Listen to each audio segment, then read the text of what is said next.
Madame Le Callennec, je crois que vous avez le 99.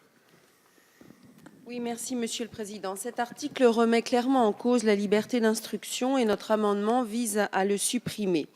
Aucune donnée chiffrée pour étayer la nécessité de modifier la loi actuelle.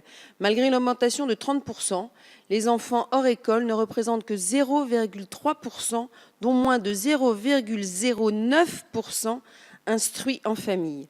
Sur l'effectivité des contrôles, il y a une très nette progression de l'effectivité des contrôles. Aucun chiffre n'est donné sur les raisons des contrôles non effectués et ce n'est pas un problème législatif. L'expérience prouve que la non-effectivité des contrôles est à imputer à l'organisation interne de certaines inspections académiques. Sur le lieu du contrôle, ça vient d'être dit, en 98, les législateurs avaient voulu que le contrôle se déroule dans un endroit où l'enseignement de l'enfant a lieu. Et si cet article est adopté, il contraindra les familles sans tenir compte de leurs motifs légitimes. Ils ont à domicile le matériel pédagogique qui n'est pas déplaçable.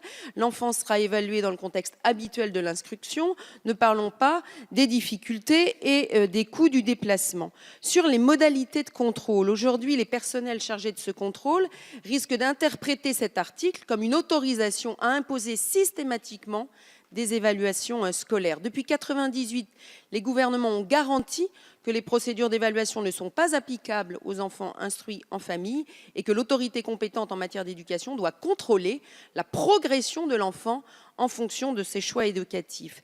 S'il s'agit de radicalisation en cas de suspicion, la législation permet déjà à l'administration de faire protéger les enfants.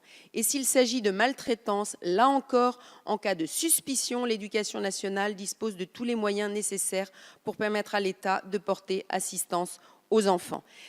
On a également dans notre arsenal législatif 3 moyens d'action: l'information préoccupante, le signalement au procureur de la République et les poursuites pénales. C'est la raison pour laquelle, avec cet amendement, nous vous demandons de supprimer cet article 14 bis. Merci.